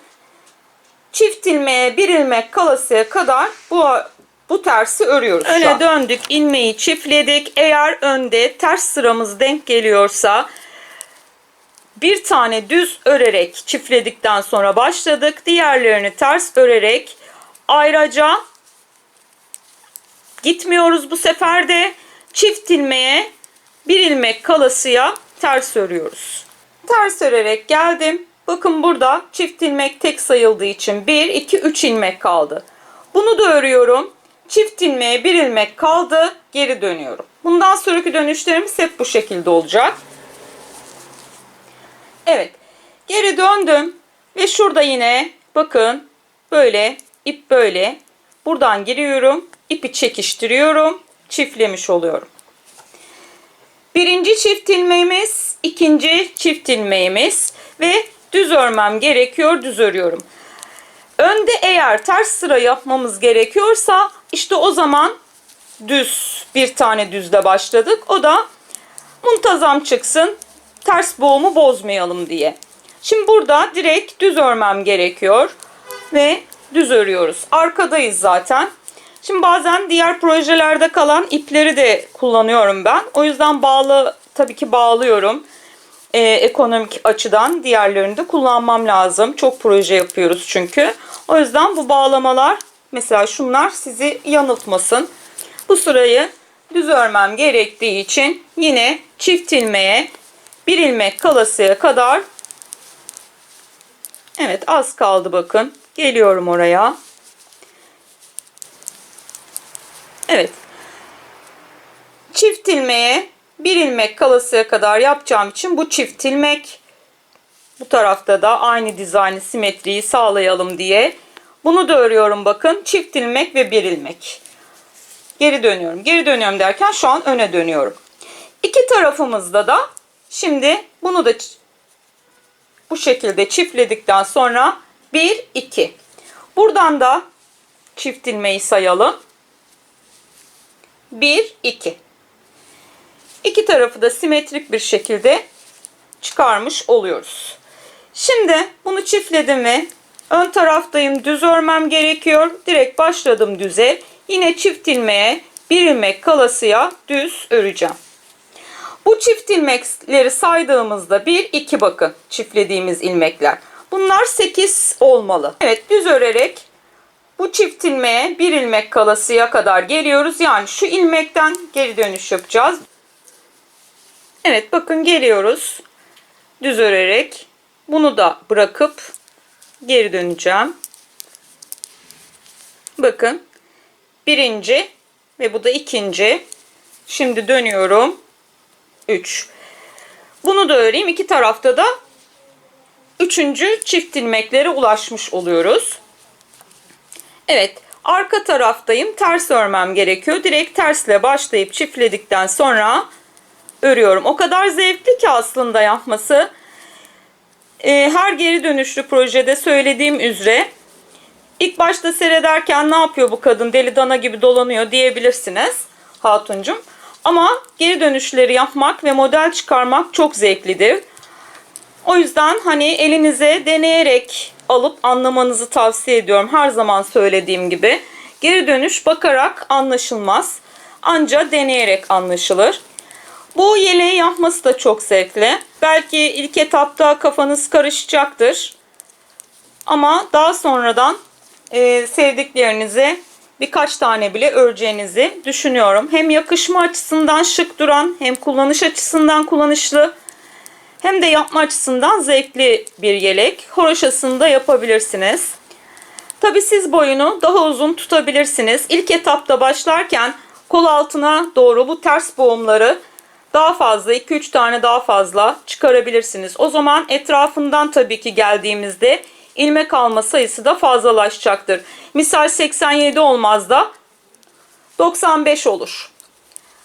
Öyle çıkarabilirsiniz yani. Hani ayırdık ya 87, 87 ve 30 şeklinde. O zaman da mesela ense kısmı daha uzun isteyenler için gene 30'da bırakırsın da 87 olan taraf 95 olur mesela, boyunu uzun tutacağınız için. Öyle ayarlama yapabilirsiniz. Çünkü bu hani kısa bir yelek ama belki siz biraz daha uzun istersiniz. Evet, ters örerek hem de anlatarak bazı ipuçları vererek geldik. Bakın, yine çift ilmeğin önünde bir tane bırakıyorum. Geri dönüyorum. Öne dönüyorum tabi burada. Şimdi bunu da çiftleyelim bakın bu şekilde. Sıkıştıralım iyicene ve önde ters örmemiz gerekiyor. O yüzden buna gelmeyeceğim için, bunu burada daha sonra örerken arkayı geri dönüşte bırakacağım için düz olarak başlıyorum ki önde ters öreceğim için simetri bozulmasın. Evet. Bunu da ters örerek yine çift ilmeğe tek ilmek kalasıya devam ediyoruz. Bakın burada sayalım. Ayraçtan sonra birinci çift ilmek, yanında bir tane normal ilmeğimiz var. İkinci çift ilmek, yanında normal ilmek. Üçüncü çift ilmek ve yanında normal ilmek. 3 tane oldu. Buraya da bakıyoruz. Bakın. Birinci çift ilmek, ikinci çift ilmek, üçüncü çift ilmek. Her iki tarafta simetrik bir şekilde sayabilirsiniz. Saymaları biz düz sırada geri dönüşe başladık ve döndük. Yani tersi arkada bitirdiğinizde her iki tarafta eşit olmalı. Şimdi ben ters olarak bakın görünen çift ilmeğimiz var. Bunu da alıyorum. Buradan geri dönüş yapıyorum. Bu şekilde sadece bu iki ayraç arasında geri dönüşlerle çift ilmeğe bir ilmek kala diye geri dönüşlerle devam ediyoruz. Ta ki bunları 8 tane sayana kadar. Birinci, ikinci, üçüncüyü yaptık ve önü ters gidiyoruz. Burada yine aynı dönüş yapacağız. Arkaya düz öreceğiz ki öne ikinci ters sıramız çıksın. Yine geleceğiz buraya. Çift ilmeğe bir ilmek kala geri döneceğiz. Bu şekilde sayacağız ön tarafa geldiğimizde. 8 tane olmuşsa zaten ben orayı göstereceğim size birazdan. Bunu biraz 5-6 yapalım. Çünkü video süresi çok uzuyor. Aynı şeyleri gidişatta hangi sıra varsa devam edip yapıyorsunuz zaten. Hep de aynı ilmek sayısını bırakacağımız için aynı şekilde dönüp bu arayı gelip geleceksiniz evet. Yani. Şu anda ön taraftayım. Buradan sayalım bakın. Birinci çift ilmek, bu normal ilmek. İkinci çift ilmek, normal ilmek. Üçüncü normal. Dördüncü çift ilmek, normal. Beşinci çift ilmek, normal ilmek. Altıncı çift ilmek, normal ilmek. Yedinci çift ilmek ve ters ördüğüm için sırayı ön tarafta bir düzle başlamışım, devam etmişim. Yani toplam 7 tane biz bu çift ilmekleri yapmışız. Ve önde de ters sıraya başladığım için burada bir düzle çiftledikten sonra başlayıp tersle devam edip burada bir çift ilmek ve bir ilmek kalasıya kadar ördüm. Arkaya geri dönüyorum. Çiftliyorum. Ve düz örmem gerekiyor. Düz örüyorum. Düz örerek geldim. Bakın burada da çift ilmek ve bir ilmek bıraktım. Tıpkı diğerleri gibi. Öne döndüm. Çiftliyorum. 5, 6, 7, 8 çiftlediğimle beraber.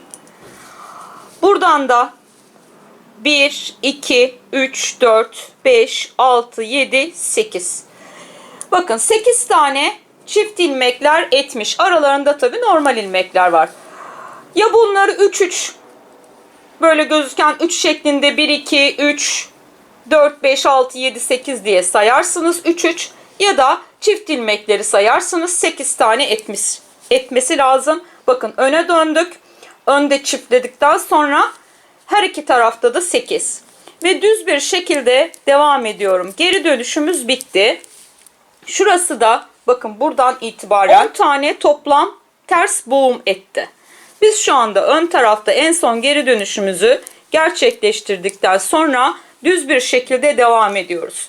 Çünkü biz burada 53 ilmek bırakmıştık. Artık bu sıranın hepsine devam edeceğiz. Ve orası da ters bir şekilde bekliyordu. Nasıl burada düz örerken ilik açtıksa şimdi orada da düz örerek sırayı tamamlamış olacağız. Böylelikle her iki tarafta yine simetrik bir şekil alacak. Yani biz burada sadece yaka kısmını ve ense kısmını ortada çalışarak orayı yükseltmiş oluyoruz. Daha fazla çalışmış oluyoruz. Böylelikle yakanın enseden devrilmesini sağlamış oluyoruz.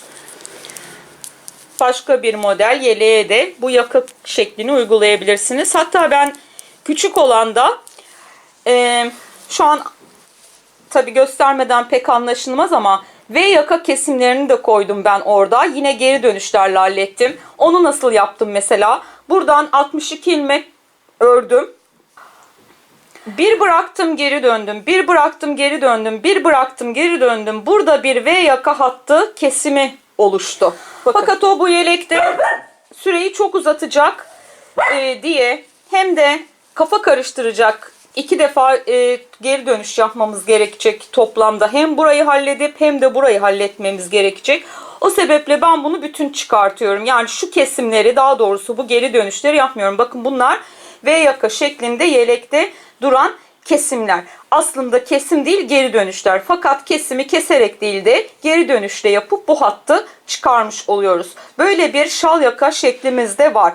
Bunu önce buraya kadar geri dönüşlerle hallediyoruz. Yine örerek yapıyoruz bunu. Sadece burada çalışıyoruz. Daha sonradan bu ense kısmını bu tarafında bakın V yaka dizaynı var. Orayı da yaptıktan sonra bu şal kısmını çalışıyoruz. Fakat çok kafa karıştıracak. Hele ki ilk defa geri dönüş yapacaklar açısından diye ben bunu bütün bu şekilde şal yaka olarak gösteriyorum. Fakat şal yakanın kesimli, yani biraz önce gösterdiğim gibi geri dönüşlerle kesimli şekilleri de var.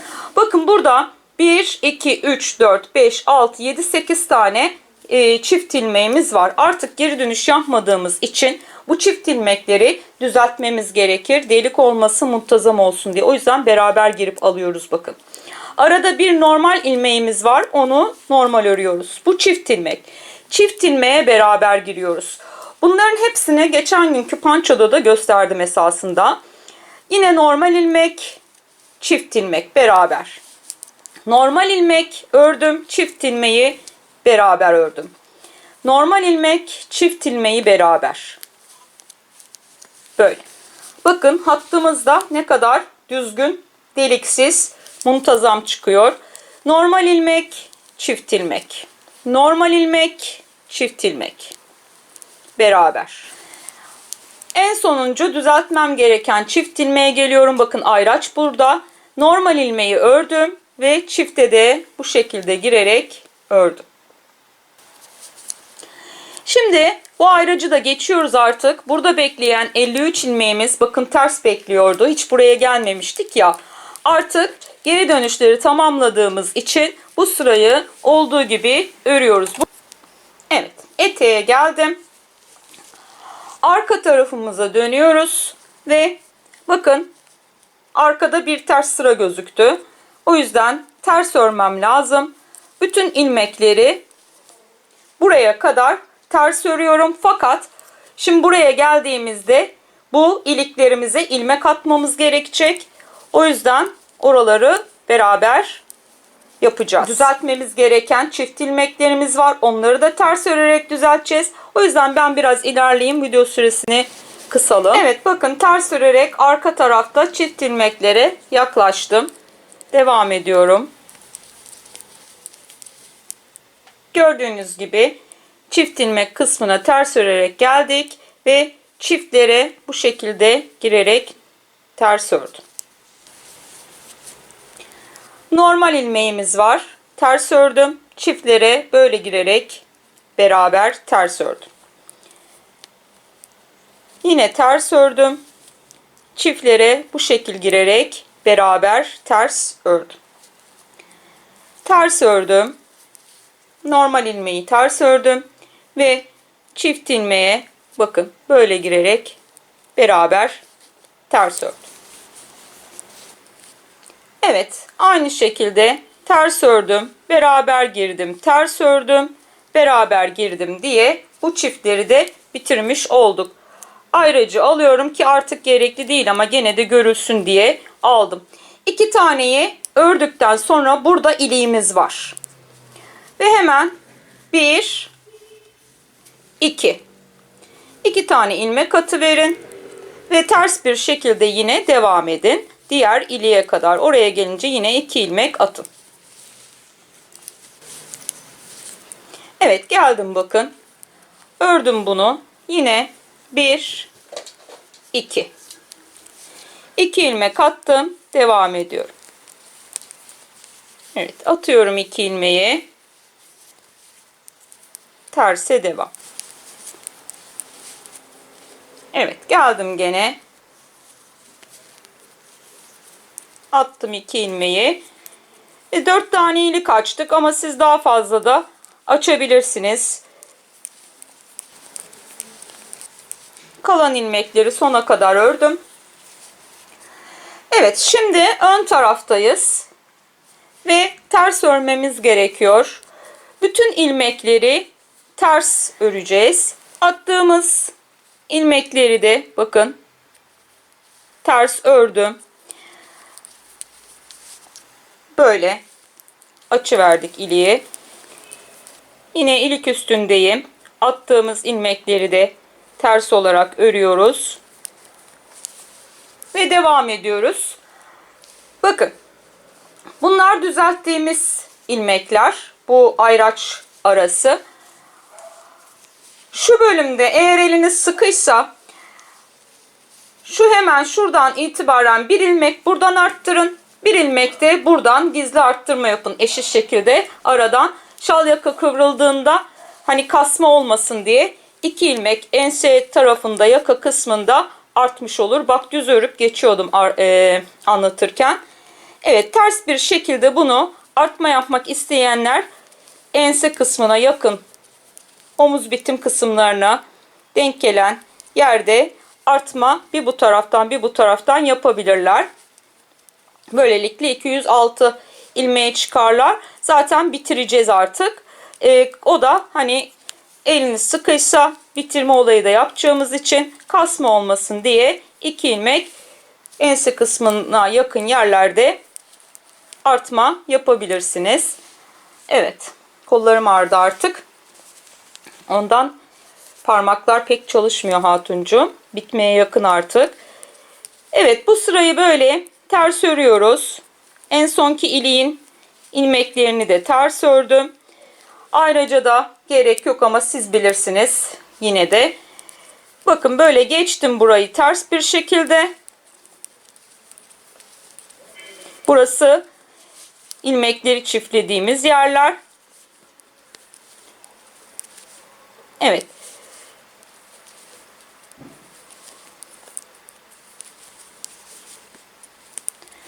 Bakın en sonki çift ilmeği de bu bölümü bitirdikten sonra bir tane artma burada bu şekilde gizli artma ters ördüğümüz için ters gizli artma böyle yapabilirsiniz. Buradaki çift ilmeklerin bitimine geldiğimizde buradan da eşit olması açısından yine bir gizli artma yapabilirsiniz.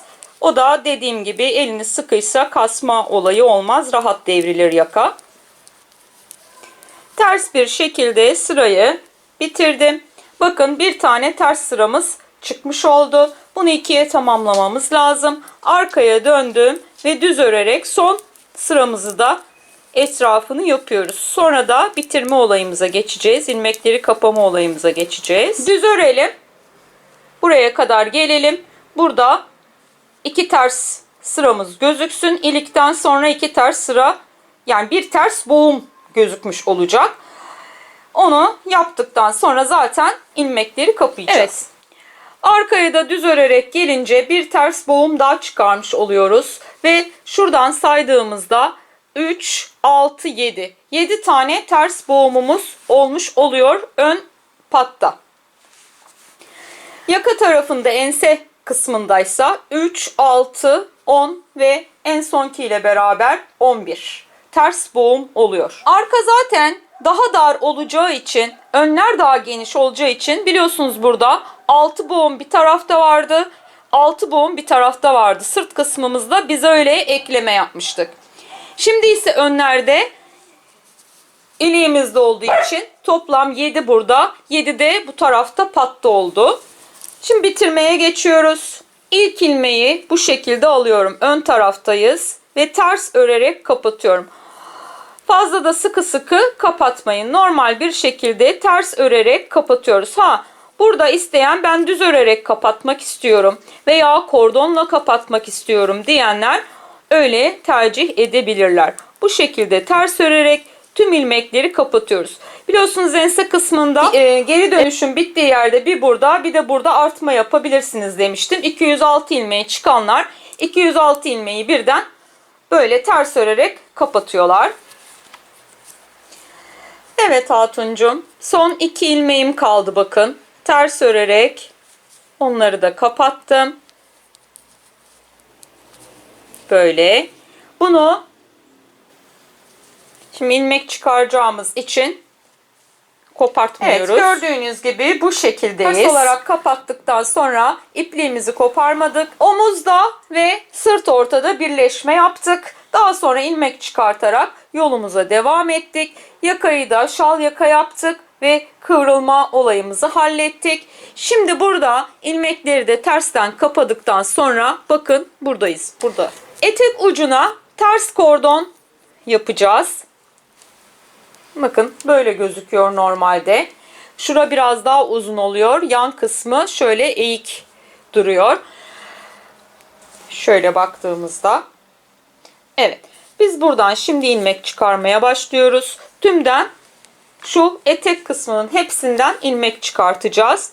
Ve bakın burada ilmeği kapadıktan sonra hemen yan tarafındakisine girdim. Aynı ilmeklere bu şekilde girerek düzden ilmek çıkartıyoruz. Ters kordon yapacağız. Ters kordonu terste başlayıp yapıyoruz. O sebeple biz burada düzden bu şekilde tüm ilmekleri alarak buraya kadar ilmeği çıkartalım. Evet, ön tarafımızda tersten kapadıktan sonra eteğe indik ve etekten de düz bir şekilde ilmek çıkarmaya başladık. Burası bizim dikiş yaptığımız, daha doğrusu birleşme yaptığımız arka ortamız. Bakın bir ayraç taktım. Evet, ilmekleri çıkardık ve terse döndük. Bakın bu ikisini ters ördüm. Daha önce gösterdiğim bir kordon çeşidi bu. İp buradayken bu iki ilmeği tekrar buraya taktım. İpi buraya aldım. Tekrar bunu ters ördüm. Bununla bu şiştekini de ters örüyorum. Böyle. Tekrar takıyorum. Tekrar ipi böyle alıyorum. Ters örüyorum. Bu ikisini ters örüyorum. Tekrar taktım. İpi aldım. Ters örüyorum. Bu ikisini ters örüyorum. Daha önce bu ters kordon kanalımda ayrıyetten de var yani. Yine taktıktan sonra ipi öne alıyorsunuz. Ters bir tane örüp sonrakini beraber ters örüyorsunuz. İpi arkaya atıp tekrar öne geçiriyorsunuz taktıktan sonra ilmekleri şişe. İlkini ters örüyorsunuz. İkinciyi sol şiştekiyle beraber örüyorsunuz. Sona kadar bunu böyle tekrarlıyorsunuz. Evet, böyle devam ediyoruz. İlk ilmek çıkartırken de şöyle söyleyeyim. Bakın ters kordonumuz bu şekilde ön taraftan gözüküyor zaten. İlmek çıkartırken hatuncum şu bizim sırt birleşme yerimiz. 94 ilmek, onu ayrıca o yüzden taktım. 94 ilmek bu taraftan çıkardım. 94 ilmek bu taraftan çıkardım. 2 eksik 2 fazla olabilir. Sonra da zaten terse dönüp bu ters kordonu yapmaya başladık. Hani onu da söyleyeyim, bir fikir olsun.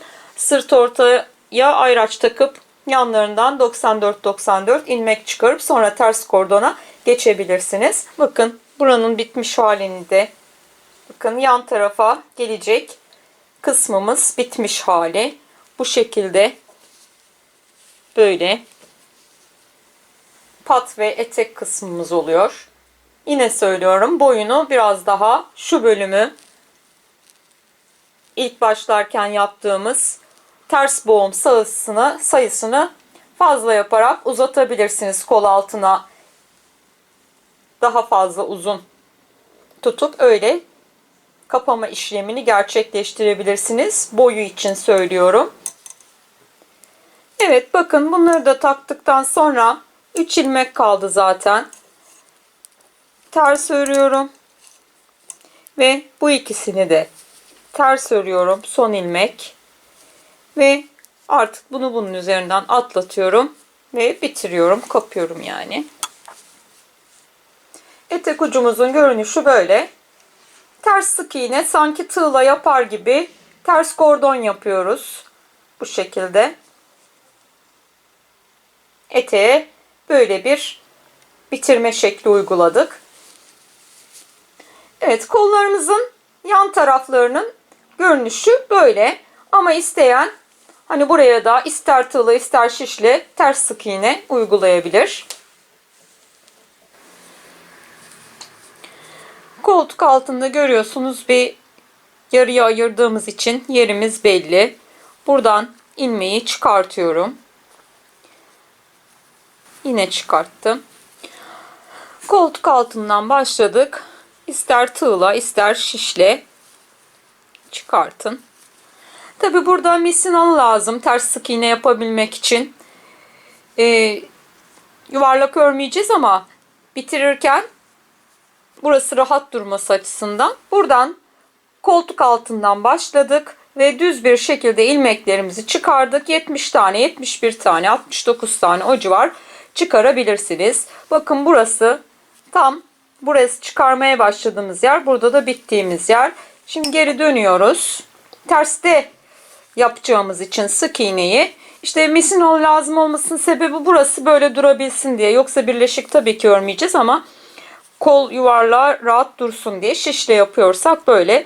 Evet, bir taneyi ters örüyorum. Arka taraftayız. Diğerini ters örüyorum ve bu ikisini böyle taktım. İpi aldım yine öne. Ters ve bu ikisini ters. Yani kola da aynı işlemi uyguluyoruz. Yine taktım. İp buradayken buraya aldım öne doğru ve ters ördüm. Bu ikisini de ters ördüm. Yine aynı şekilde taktım. Yani etekte yaptığımız ters kordonu kollara da uyguluyoruz. Bakın bitmiş hali kolumuzun. Bitirdik. Yani ilmekleri çıkardık ve bunu yaptık. İsteyen tabii ki tığla yapabilir. Tığla ters sık iğneyi çoğu kişi biliyordur. Bilmeyen nette bulabilir. Gayet hoş duruyor. Evet, ben bunu da elimde olan ve diğer projelerde kalan Kartopu Aksoft yünlerim vardı. Onu kullandım. Küçük olanda ise Baby Alize şekerim kullandım. Yeleğimizin yaka, sırt ve arka kısmı. Evet, yeleğimizin arka, yaka, sırt kısmı böyle. Tam ensenin burasından eteğe kadar olan bende 51 santim. Şu koltuk altından eteğe kadar olan kısım yandan ölçtüğümde 32 santime 31,5 santim arası. Tabi siz dediğim gibi buralarını daha fazla boğumla uzun yeleğin boyunu yapabilirsiniz. Ve bu yanlarda eğer biraz bele oturmasını isteyenler tam ortada kesim yapabilirler. 2 tane falan şu bölüme, bel kısmına gelecek oyuntuya bir daraltma verip daha sonra devam edebilirler oturmasını isteyenler. Biz burada yapmadık. Bu koltuk altından bu koltuk altına böyleyken ölçtüğümde 49,5 santim 50 santim falan geliyor genişlik açısından. Şimdiden herkese kolay gelsin. Beğendiğinizse ne mutlu. Zaten fotoğraflarda da üstümde göreceksiniz. Küçük olanı da küçük mankenimizde görürsünüz. Hangisini yapmak isterseniz onu yaparsınız. Hubakbi'den sevgiler.